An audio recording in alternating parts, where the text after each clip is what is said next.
Well, greetings, my friends, and welcome back to our Standing Watch program. The original euphoria which gripped this country when President Obama was elected is long gone. We got to understand, my friends, that Mr. Obama was elected pretty much in protest to the Bush administration. And nothing what I'm going to say today is in any way supposed to justify the absolute blunders of the Bush administration. But that doesn't mean that we can now look blindly on what is going on today.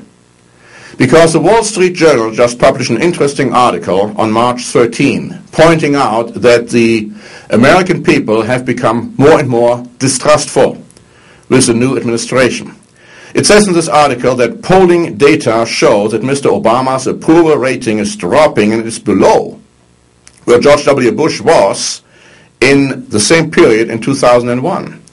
Mr. Obama has lost virtually all of his Republican support and a good part of his independent support, and the trend is decisively negative. Now, this was conducted prior to the most recent bonus scandal pertaining to AIG.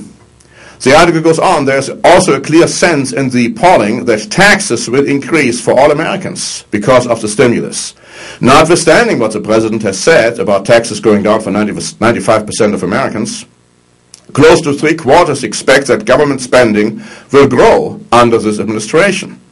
Recent Gallup data echo these concerns. That polling shows that there are deep-seated underlying economic concerns. 83% say they are worried that the steps Mr. Obama is taking to fix the economy may not work and the economy will get worse. 82% say they are worried about the amount of money being added to the deficit. 78% are worried about inflation growing, and 69% say they are worried about the increasing role of the government in the U.S. economy. The article of the Wall Street Journal goes on to say that support for the stimulus package is dropping from a narrow majority support to below that. There is no sense that the stimulus package itself will work quickly, and according to a recent Wall Street Journal NBC poll, close to 60% say it would make only a marginal difference in the next 2 to 4 years. And by 2 to 1%, voters reject House Speaker Nancy Pelosi's call for a second stimulus package. And on the devastating numbers go. Now it shows that the American trust in the present government is really going downhill. It says 56% of Americans oppose giving bankers any additional government money or any guarantees backed by the government. I dare to say that if the poll would be conducted today, it would be a lot less of support if you think of the unbelievable bonus scandal. And when you hear politicians talk about that they are outraged by this procedure, then it's either a testimony of total incompetency or outright hypocrisy, because they all knew, I don't care what party they belong to, they all knew that bonuses were coming. And if anyone is trying to tell you today they didn't know, that's ridiculous. That is absolutely ridiculous. The Boston Globe reported on March 17 that while it's no shocker that nearly 9 to 10 Americans rate the economy as somewhat very poor, it is noteworthy that poll findings released today show that they are more pessimistic about the recovery. Only 10% of respondents believe the economy will bounce back within the next year, while 32% say it will take as long as 2 years. Even more worrisome, while only a minority of economists are talking about the possibility, 45% believe another Great Depression is somewhat or very likely within the next year. Of course, the economists don't talk about it. The economists denied the fact that we were in a recession for over a year, but the Great Depression is a real possibility. And I've talked about this almost 6 or 7 or 8 months ago by now, saying that it's probably going to come. And what we are seeing now is exactly that. But even more worrisome, perhaps, than the diminishing trust of the American people in the Obama administration is the fact what the Obama administration has already done, apart from the economic steps they have taken to kind of bring progress to the economy. Former Speaker of the House, Newt Gingrich, wrote an article which was published on March 15, where he talked about a frightening development.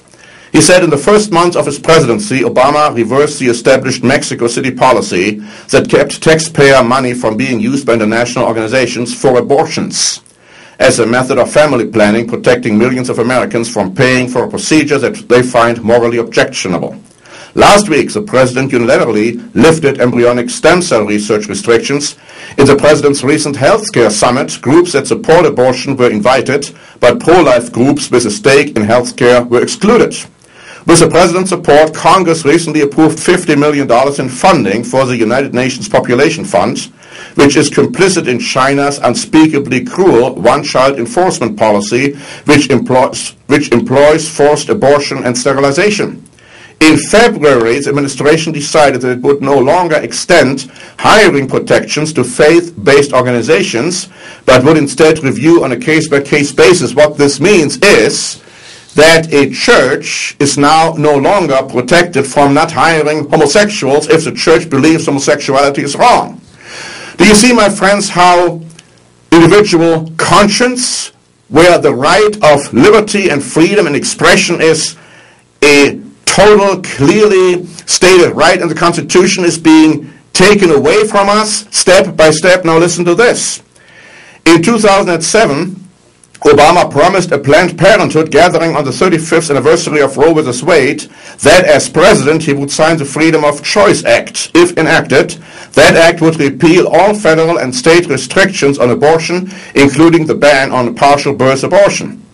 It would force all public hospitals and health programs offering maternity services to provide abortions. Moreover, provisions in state constitutions that protect speech and the free exercise of religion of those whose conscience is opposed to abortion could be invalidated. And then it goes on to say that doctors, let's say Catholic doctors who are opposed to abortion, would be forced to perform them, or they would have to leave their jobs. That's frightening, my friends, and I don't believe that God is very pleased about this. Where true religion is being trampled underfoot, God is going to do something about it. And the Bible tells you that God will intervene soon to bring an end to the absolute abominable way in which our religious freedoms and liberties and our own personal conscience is being abrogated. I want you to understand, my friends, that this is dangerous, an extremely dangerous trend. And we had better pray to God that He will induce those in charge, those in power, to see the errors of their way and to repent and to reestablish conscience and liberty and life and real rights to the American citizens. Thank you very much for watching. This is Norbert Link for the Standing Watch program.